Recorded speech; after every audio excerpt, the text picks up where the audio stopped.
Money in the bank premium live event আসতে আর মাত্র কিছুদিন বাকি। তাহলে জেনে নিন বাংলাদেশে কবে দেবে, কোন সময় দেবে, কোন দিন দেবে। তো চলুন ভিডিও শুরু করা যাক। Hello friends, welcome to my channel and welcome to new video. এখন আমি কথা বলবো money in the bank date and time নিয়ে। So money in the bank দেবে জুলাই মাসের 7 তারিখ, যেটা হয় রবিবার সকাল 6টায়, এবং সম্ভবত শেষ হবে সকাল 9টার মধ্যে। 3 ঘন্টা চলতে পারে বা 9:30 হতে পারে।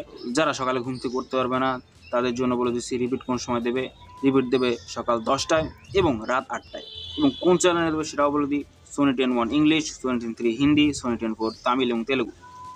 এবং যারা বড় লোক মানে আমার মতো গরিব নয়, তারা বিদেশে গিয়ে দেখা চিন্তা ভাবনা করছেন, তাহলে আপনারাও জেনে নিন কোন জায়গা মানি দেবে হবে। মানি দেবে হবে Toronto, Canada, Scotia bank arena. টিকিটের দাম কত সেটা আমি জানি না, কারণ আমি গিয়ে দেখবো না, তাই আমি ঘাটাঘাটি করিনি। আপনারা একটু গুগল করে নিন মানি ইন দ্য ব্যাংকে কী কী ম্যাচ হবে এবং আমার প্রেডিকশন কী, সেগুলো আমি একটা নতুন করে ভিডিও বানাবো। সেই ভিডিওটা দেখার জন্য অগ্রিম আমন্ত্রণ রইল। সবাই ভিডিওটি প্লিজ দেখবেন এবং এই ভিডিওটি ভালো লাগে অবশ্যই লাইক করে দিন, চ্যানেলটি অবশ্যই সাবস্ক্রাইব করে দিন, শেয়ার করে দিন আপনাদের কাছে মানুষদের কাছে যারা ডাব্লিউডাব্লিউ দেখতে পছন্দ করে। Thank you for watching, good by.